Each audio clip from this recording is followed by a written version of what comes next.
Fala rapaziada, tudo certinho? Bem-vindos ao meu canal, o canal Hugo Romariz, onde eu falo dos 4 gigantes cariocas, que são eles Botafogo, Flamengo, Fluminense e Vasco.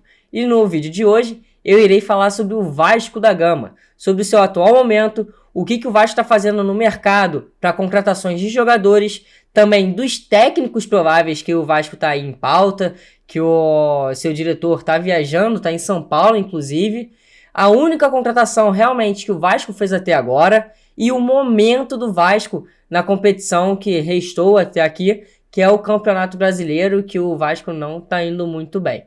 Mas antes de mais nada, curte esse vídeo aqui, compartilhe, se inscreva no canal e comente, porque aí eu vou saber também um feedback seu. E uma coisa que eu não falo muito nos outros vídeos, mas eu também faço alguns vídeos para TikTok e para Instagram.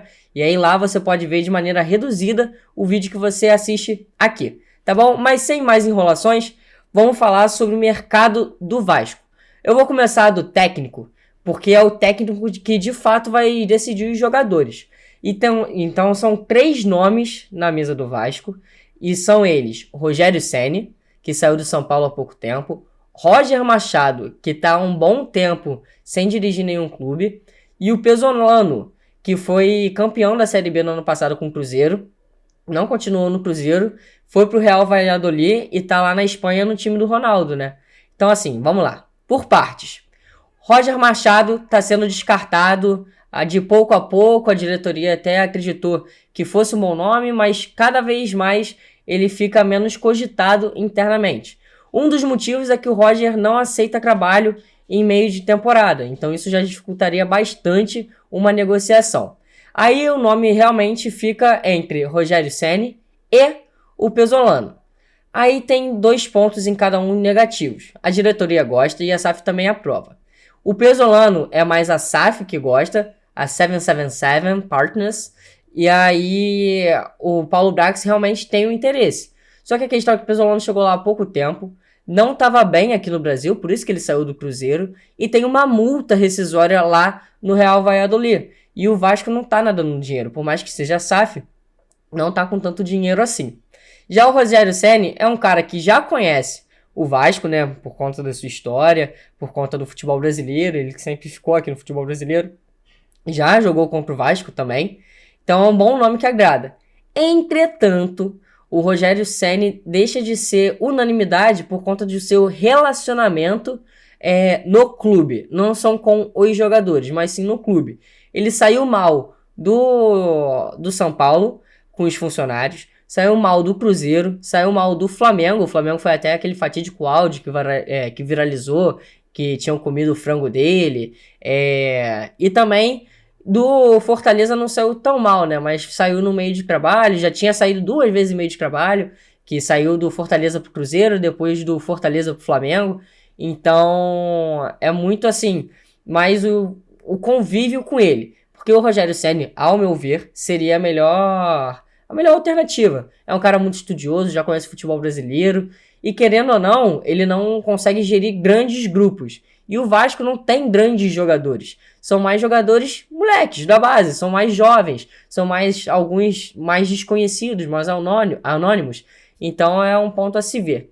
Falando nisso, sobre as contratações, apenas uma tá para ser concretizada, realmente a negociação tá dando certo e até o que se indica, vai chegar aqui no Rio de Janeiro no sábado para entrar na próxima rodada do Brasileirão, não vai tentar jogar nesse final de semana, tá bom?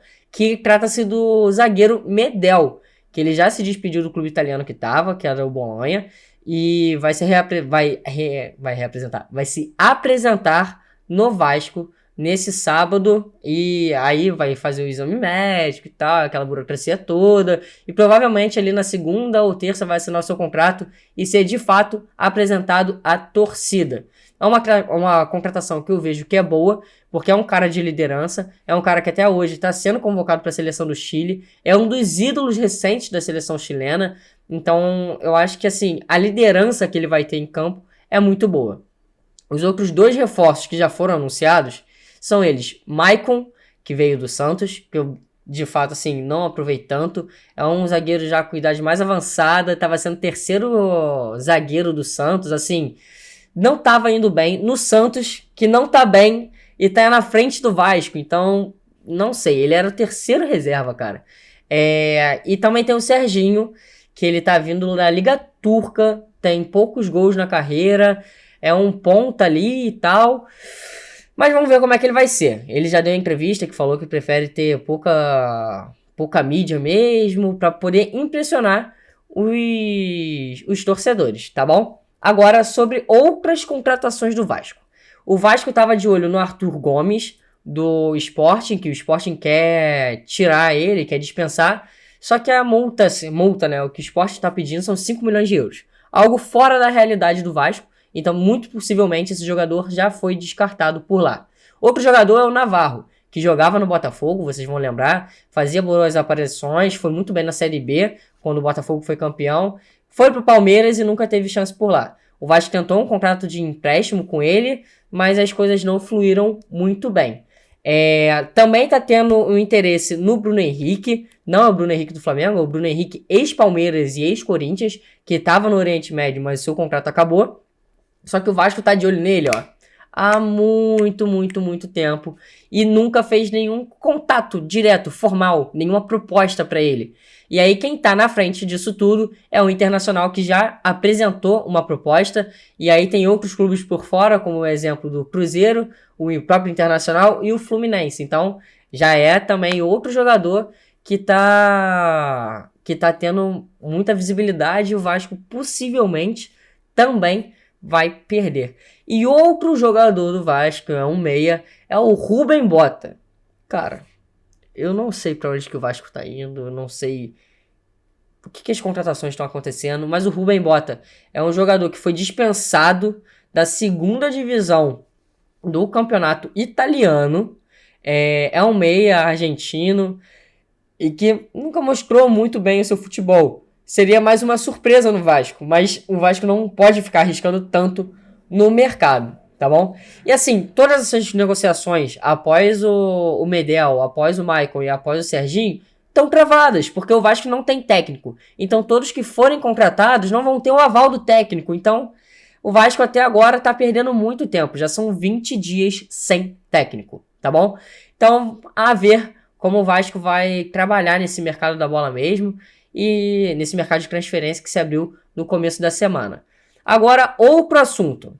O Vasco, depois do jogo contra... eu não vou lembrar quem, que teve a derrota, fez toda a manifestação, a torcida, e o Vasco foi expulso por 4 jogos com a torcida em campo, né? A torcida na arquibancada. Um desses jogos já foi cumprido. Agora o Vasco pode jogar em São Januário e sem torcida nos próximos 3 jogos. São eles contra Corinthians, Grêmio e Atlético Paranaense. Então depois desses jogos o Vasco volta a ter público e volta a contar com a presença da torcida, a pressão, o caldeirão de São Januário, tá bom? E outro adendo, só um comentário, que o Vasco tá falando muito com aquele garoto, né, o Gui, por conta da sua doença rara, e eu acho isso muito incrível, porque vai ficar marcado para a história desse menino, e ele tá progredindo, ele tá melhorando, tá bom? Então é uma postura que o Vasco sempre tem e é incrível. Sobre os últimos jogos do Vasco, principalmente o último contra o Botafogo. Infelizmente a gente tem que tratar como normal perder um clássico, sendo Vasco e Botafogo nesse atual momento.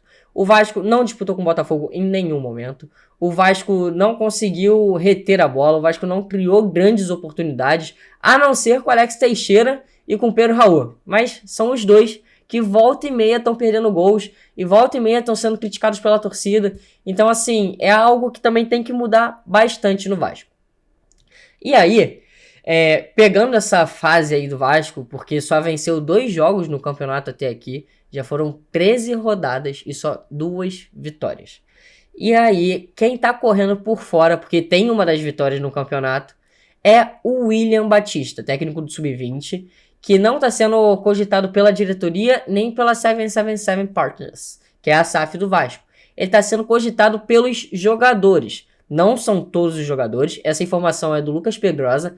Alguns jogadores tentam arrastar essa ideia para a diretoria, porque gostam do trabalho do William Batista, que é um técnico muito novo, tá no sub-20 do Vasco, não perdeu nenhum jogo no sub-20 do Vasco. A primeira derrota dele com o Vasco, na frente de alguma categoria do Vasco, foi no profissional contra o líder do campeonato, com 7 pontos em relação ao vice-líder, que foi diante do Botafogo. Então os jogadores estão gostando de trabalhar com esse técnico, por mais de ser novo, não ter experiência no futebol profissional, estão gostando. Então é um cara que está correndo por fora, tá bom? Essas foram as informações do Vasco para você. Se tiver alguma outra atualização, vou falar também. Então, mais uma vez peço para se inscreverem aqui no canal, curtirem o vídeo, comentarem, compartilharem e também verem os vídeos que eu tô fazendo em outras plataformas, tá bom? Então é isso, rapaziada. Tamo junto, rapaziada. Até o próximo vídeo. Valeu!